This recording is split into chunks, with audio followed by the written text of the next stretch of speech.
Whatever happened to UConn joining this conference? We've got a big update. This is Locked On Big 12.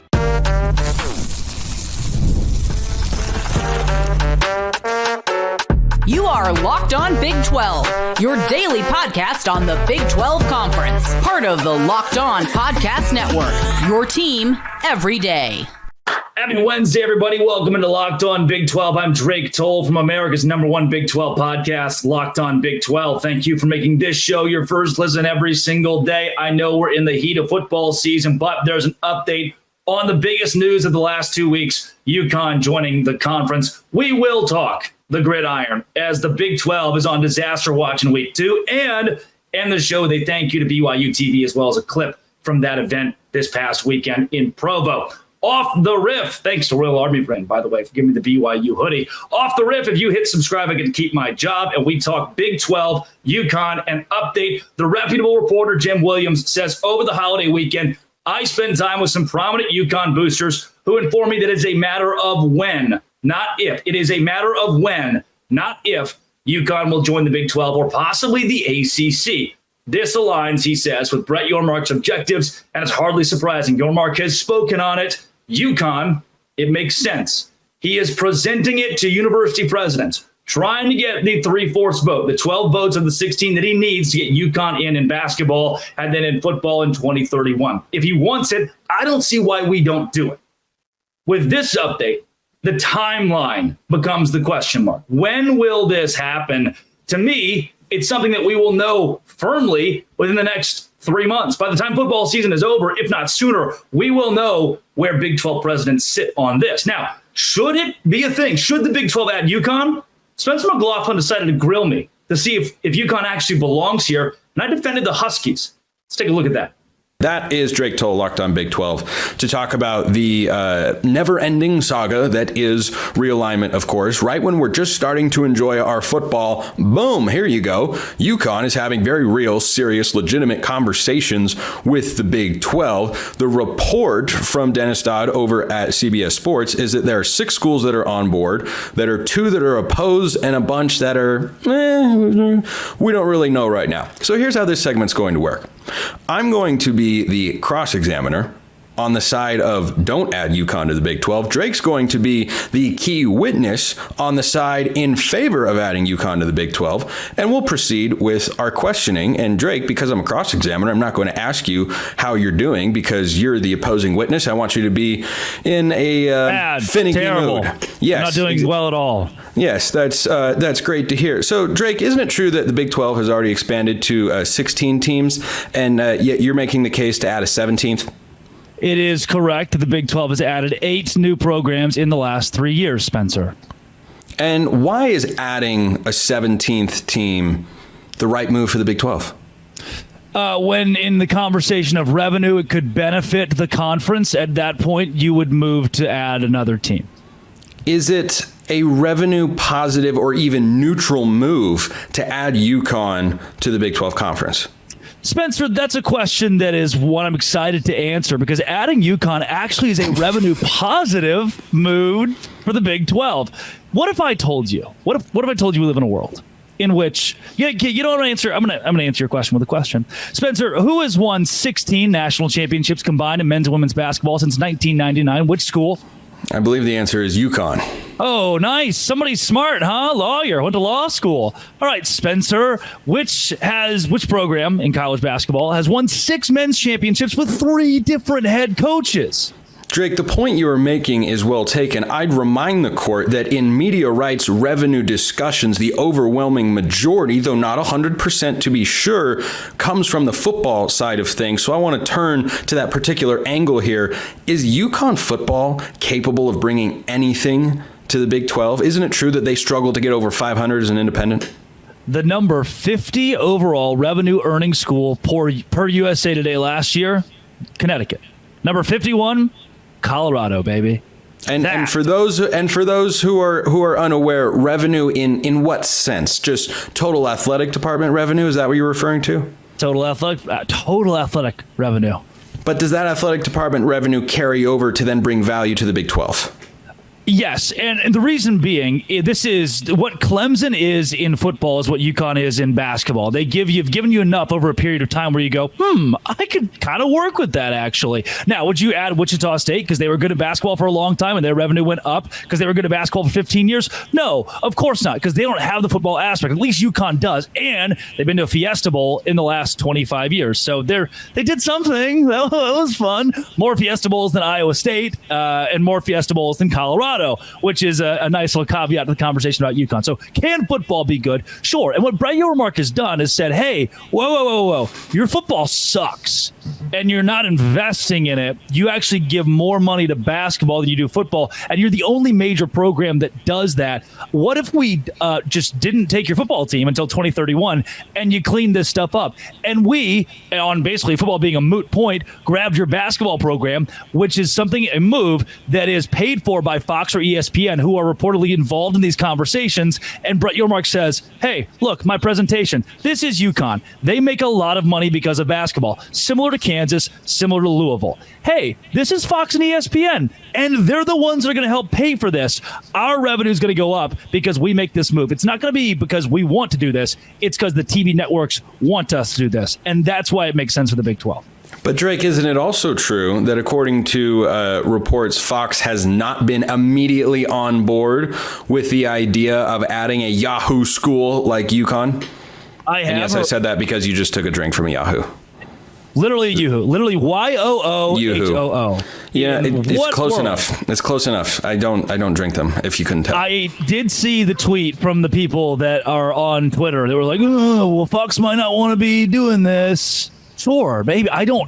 My thing is, if ESPN does, cool. It's great. All it takes is one of those two networks to say, yeah, we'll give you millions of dollars for that. And then you move forward with it. This is going to have to be something that the networks are behind. And as long as one of the big two is, you're fine. You're in a good spot.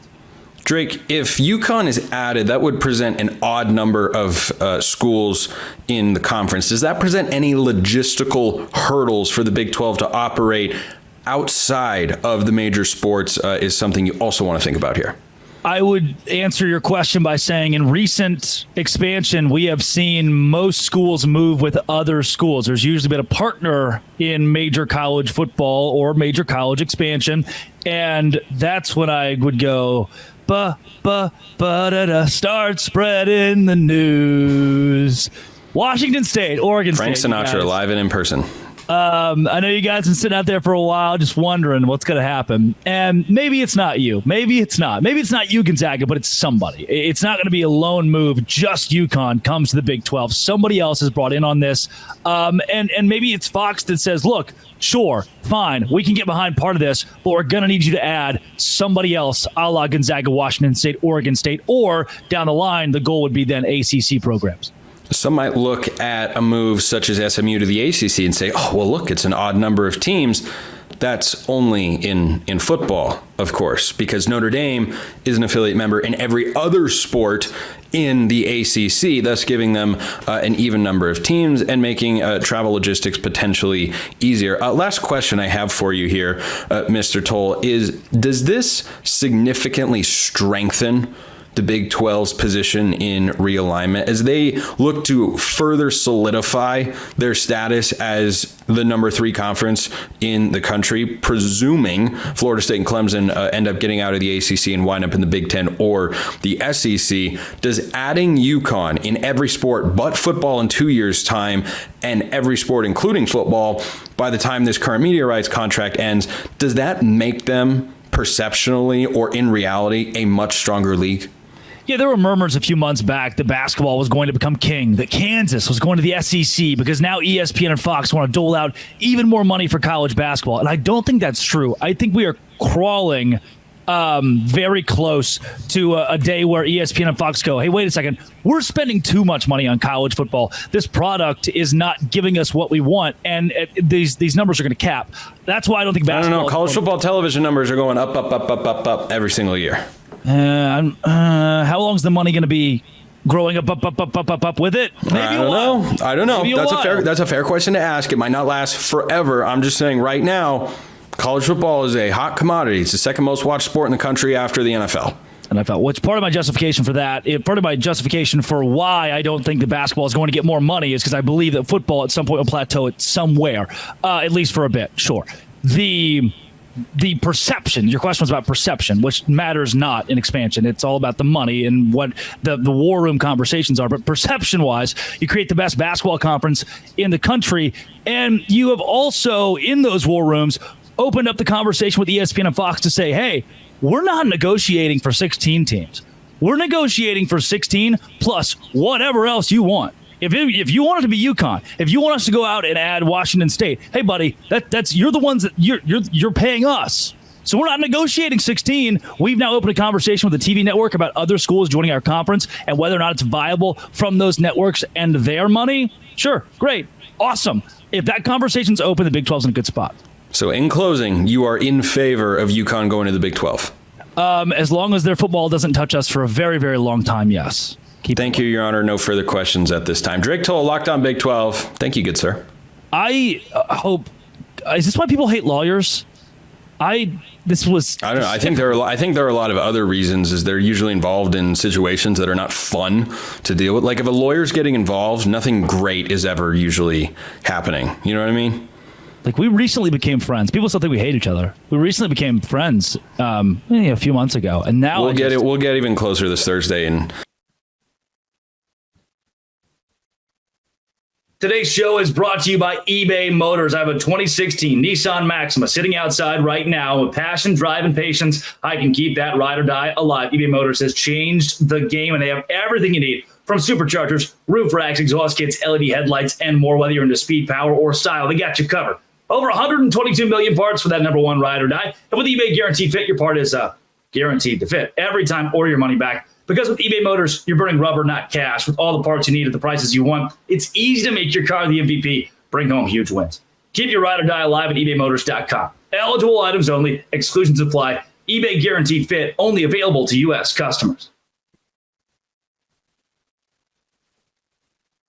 The Big 12 Conference is on disaster watch this week. Things could go terribly wrong. And if you ask some creators in the Big 12 sphere, including those including those that I am very in tune with respect, like I tune into John Kurtz all the time. I tune into 365. They have talked about how there were disasters in West Virginia losing to Penn State and Houston losing to UNLV. And the Big 12 wasn't exactly on its full display last weekend. And maybe that's the case. I thought it was a banner Saturday for the conference, despite that West Virginia loss. Look, it's a one outlier against a top 10 Penn State team. Did I think West Virginia was going to win that game? Yes. Did they look good in the loss? No. That's 1 out of 16 schools. Houston being another that lost its game. Texas Tech being another that got embarrassed but still won. I'm not worried about those when schools like BYU and Arizona State came and impressed, when Baylor put on a show that I'm not sure I was expecting, or Oklahoma State dominated in what could have been an upset, and TCU got a road win against an ACC school. Now, this week, truly disaster is afoot. Like if last week you thought that was disastrous or there was a kind of a fall apart for the Big 12 in any capacity, sure, I wouldn't agree with that. This week could be really not good. Now, it works both ways. There are some coin flip games in here, but let's go through and give you the worst case scenario because, buddy, we're going to need some help. BYU loses at SMU. Would that shock you? No, shock? Of course not. SMU is a double-digit favorite. Oklahoma State, a single possession favorite, loses to an Arkansas team who has offensive coordinator Bobby Petrino and put up 70 points last week. That wouldn't shock you. Kansas State at Tulane. Now, K-State's a 10-point favorite. Will they win this game? Yes, I will bet. I will eat my left hamstring raw on this show. I'll become the poop cup guy. I'll eat my left hamstring raw on this show if Kansas State loses at Tulane with their first-year head coach. However, it wouldn't shock all of college football. They're only 10-point favorites. Pittsburgh beating Cincinnati. Yeah. Like, listen, the games that I've given you so far, BYU losing, Oklahoma State losing, Kansas State losing, Cincinnati losing to Pittsburgh, those are all so reasonable. They're not crazy. You wouldn't look at that and go, wow, that was an App State, Michigan level upset. That was an ACU, Texas Tech level upset. Iowa State losing to Iowa. That wouldn't be an upset at all. Iowa is favored in the game. Kansas losing at Illinois. KU's favored by 5, less than a touchdown in Champaign. Illinois is not bad. Brett Bielema. Colorado losing to Nebraska. That very likely happens in Lincoln. Houston losing to Oklahoma. That's already going to happen. And it still gets tougher. Texas Tech goes to Washington State. Washington State is favored by 2. And after the way Tech played last week, that could go wrong. And then Mississippi State, Arizona State in Tempe, while ASU is favored by a touchdown. Would you be surprised if the SEC school got the win there? There is a world, and I'm going to give you over the course of this week my predictions in these games. There is a world in which the Big 12 loses BYU, Oklahoma State, Kansas State, Cincinnati, Iowa State, Kansas, Colorado, that's 7 already. Houston is 8, Texas Tech 9, Arizona State 10. There is a world in which the Big 12 goes 6-10 this week. Now you've got Arizona playing Northern Arizona, TCU playing Long Island. West Virginia is playing a very good Albany team. Please, dear God, West Virginia win that game.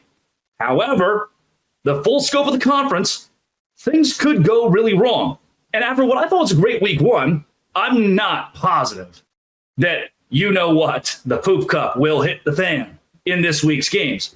But it's a possibility. And what I do like about this is the Big 12 has set itself up for some pretty good non-conference wins. Here's what I really don't like about it, though, and it's a point that I've seen made over the last couple of days by different media pundits, is the Big 12 hasn't gotten any attention.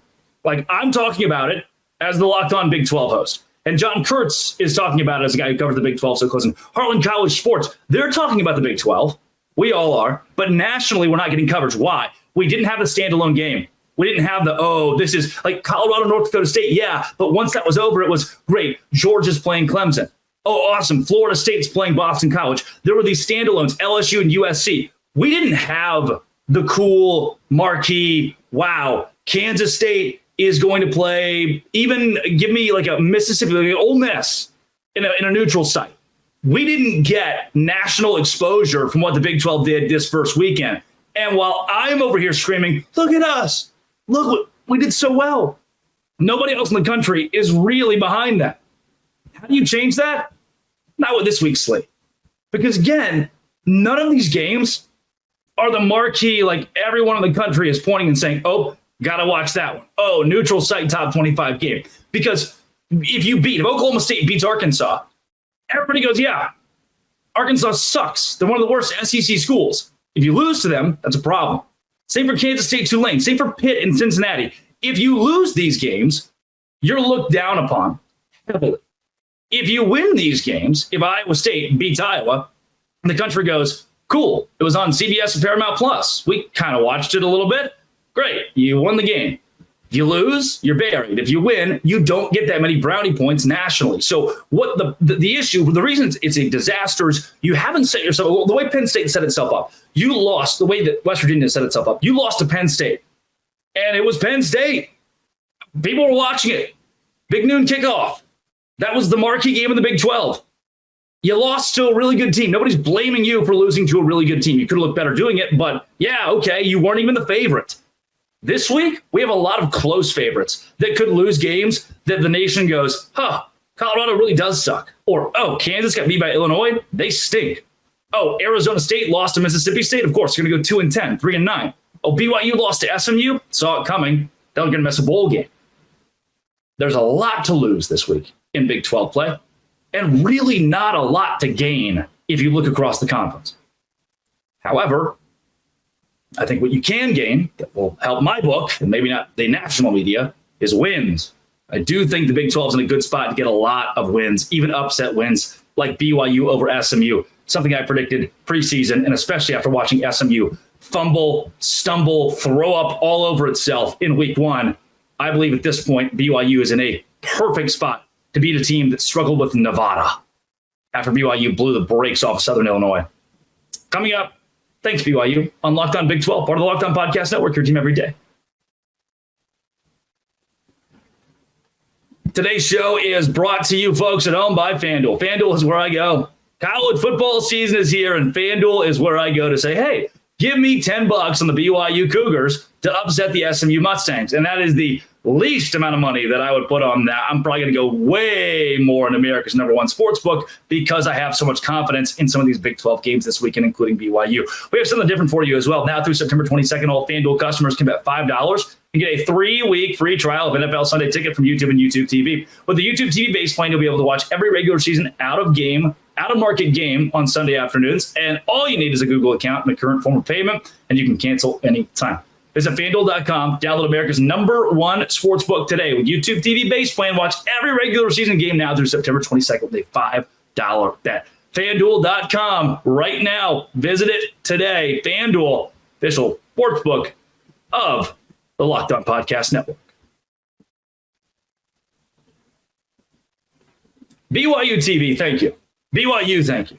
I am going to put a bow on talking about this last weekend, the trip that I made to Utah, going to Salt Lake and seeing the game at Rice Eccles, seeing the game in Provo. But first, now that I've got the videos back, some of the pictures back, and hanging out with Austin Collie and those guys, I am in awe again of the hospitality that BYU put on. I saw a video, I don't know if you've seen this, it's a drone shot of LaVell Edwards Stadium going into the fourth quarter. I don't care if it's a Kansas fan, a Texas Tech fan, a Utah fan, a UCF fan. I don't care.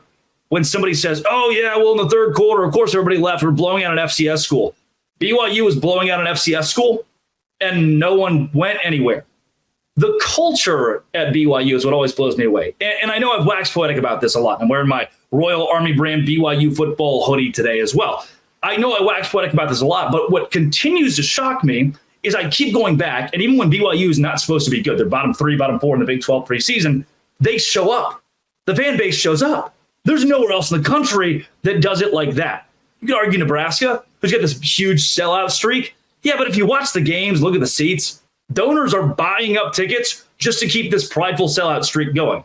For BYU, there's a change. I've heard stories from BYU fans who are like, yeah, 10 years ago, it wasn't like this. We didn't have the Samoan fire dancers. I thought it was funny, too. Somebody commented on the video, the drone shot of BYU shooting fireworks. Was like, yeah, I mean, I could buy these fireworks in my buddy's garage. Can you buy 7 Samoan fire dancers in your buddy's garage? Can you buy one Cosmo that dances and one Cosmo that does like ladder push-ups? There's always something going on. I work for the Savannah Bananas, okay? I'm used to being like, just overload. I'm used to looking around and there's something going on everywhere. And that's what BYU is. It is Savannah Bananas level of entertainment when you go to a game, whether they win or lose. And in a scenario where they won on Saturday, there was pride on display. And that's not even what I came to talk about. BYU TV, class acts. From the time that I show up on set and meet with Aubrey and Hema and Ben and the whole staff and crew there, the hospitality they give, the little green room area, meeting the other guests, the makeup artist who's asking questions. Like, I've had makeup on 2 times in my life, both of them on BYU TV. The way they've embraced me, this is how I put it to them when I sent them a big thank you, was making me feel known, making their guests feel known, making the fans who are there feel known, and doing things that are tailored toward who I am as a journalist, who I am as a media personality, both in the Bananas sphere and in the Locked On Big 12 sphere, and mixing those two things to say, hey, how can we come together and have fun and do things different and be on the cutting edge and make it entertaining for everybody that's watching? It's such a good job of that. And I've got a clip, about 4 minutes from the appearance on Saturday on BYU TV. Take a look. Dave, he is Drake Toll of Locked On Big 12 podcast. And we have to start with the outfit, Drake.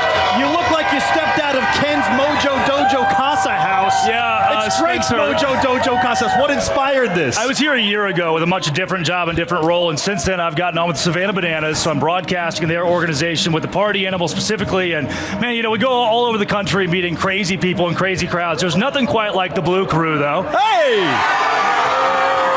He knows how this works. I know exactly. Hey, the Blue Crew's great, and the experiences on the road with the Bananas. Your last 9 months rubbing elbows with people from John Cena to Livy Dunn. It's unreal. Let's go. Austin, you dressed up as something similar last year for Halloween. Wear this with me. Dumbed down version of what I had going on. It's perfectly fine, right? But the one thing I do want to point out are the friendship bracelets that we got going on here. The friendship bracelets look amazing. But it's tough to say, isn't it? How many friends do we got? As many friends as I want. You go to a game and they say, hey, what about this? What about that? Look at Brian sharing the love. That's fantastic. Wow. Okay, Drake. Wow. Because because you are a Big 12 insider, Right. one of the biggest question marks, if not the biggest question mark surrounding the Big 12 this year is the new format of the college football playoff. Obviously, conference champion gets that automatic berth, that first round bye. But will the Big 12, in your opinion, have 2 teams in the newly expanded 12-team college football playoff? Well, Spencer, we get ahead of ourselves a lot when we talk Big 12 expansion because I want to go baback 3 years ago when we thought the conference would die. We're looking Oklahoma State to the Pac-12 or can we get Texas Tech to the SEC? And now the conference is so bolstered. We're having a conversation of 2 teams in a 12-team college football playoff. And I think there are a lot of schools that have really good shots because there are 5, 6 evenly matched squads at the very top of the league. And I love what Oklahoma State's got. I really like Kansas State. I tell you, I went across the road and watched Utah on Thursday, and I just wasn't that impressed yet. So 2 teams can get in. I'm just not sure if Utah is going to be one. Oh, Drake, he's speaking to the hearts of the people. Yeah, I was going to say, you know your way to our heart, brother. Yeah. Like, just say Text that. the mail, right? Is that one of you guys said? No, you should have started off with that. Oh, sorry. Right? Yeah. Listen, B, he's a party animal Right. by nature of what is written on his outfit here, okay? Yeah. Any party animal at BYU needs to shotgun a root beer, right? Oh, my gosh. Let's go, man. Oh, geez. You guys want to get in on this mix? This could be dangerous. Protect the white pants, Austin. Look at it. He's going with the... Oh, my gosh. Oh, no. White pants. I had one assignment to not get the white pants dirty. It's exactly what I did, but I think I beat you guys. Are you not? Go, chug. I'm a very technical person here. You just hide it? I bit it with my tooth. Yeah, it was a tooth. Are you really going to bite it, Austin? Ooh. You got it? Oh my gosh! Go. Hey! Oh, I hope we have that. There we go. Oh, It's my just sticky goodness. and everywhere. Okay, Drake, last question. As now that you have We're officially refreshed now, yeah. chugged a root beer at BYU. Oh, my goodness. Words I never thought I would utter. Yeah.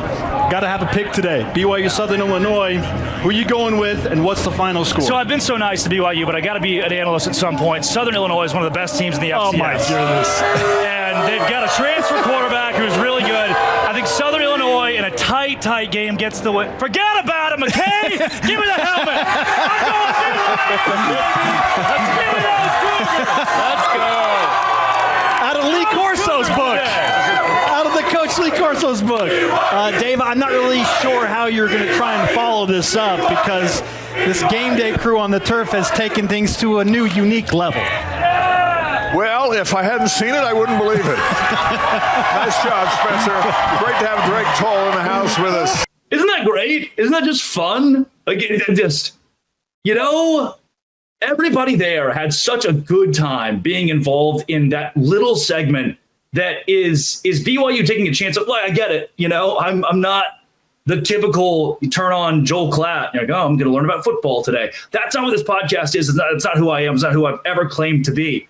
And so the fact that a university that is so tied to very consistent and admirable ideals would take Rembrandt, crazy guy who drinks beer on his show sometimes, and let me come out there and talk about the conference and talk about BYU and be immersed in that atmosphere is, to me, the epitome of what BYU stands for, what the LDS faith stands for as a part of BYU. And what the fan base gives you from a hospitality standpoint that I don't know if I've seen that level of anywhere else. I mean, they give the opposing team's families. I'm on an airplane coming back from Provo, and I'm wearing I'm wearing a BYU sweatshirt, and I go to sit down in the aisle, and this guy's watching the BYU replay on his phone, and I said, "Oh, you guys BYU fans?" The guy goes, "Nope, we're Southern Illinois fans." It's like, "Oh, what?" Okay, cool. Sorry that I'm wearing this and sitting on your Southwest seat that I just buried myself into. And he goes, no, it's okay. Our son's the linebacker for Southern Illinois. And I said, okay, well, sorry for the loss. We have a great team. We have a great shot to make the playoffs. What'd you think? And him and his wife were so complimentary at BYU. And I knew I had the shared experience. I said, oh, did they bring you the ice cream? Did they bring the ice cream to the family section of the opposing team to go, yep, absolutely. It was the coolest thing in the world. To know that I could ask that, something so small as, did you get the ice cream? And they did. Did you get the cougar tail? And they did. That's neat. And I don't know anybody else in the Big 12 that's got that little moment, the shared experience that all these visiting fans have and can relate to. But I got to on a Southwest flight with the two people whose son just got beat 41-13, and they were chipper because that's the impression BYU left for them. Such a cool story, such a cool place. To BYU TV and all those that I named, and many, many, many more. Thank you. Always a pleasure to be there. Always a pleasure. One of the best atmospheres in the country. I said it again. I said it this week. I'll say it again. Been to Tuscaloosa for a top 10 matchup. It didn't match BYU in Cincinnati or BYU in Southern Illinois. Like, that's crazy. Come back tomorrow. We're going to do best bets this week. Give you my takes for the weekend. We got a lot of Big 12 games on Locked On. Thanks for making it your first listen every single day. Dose grande.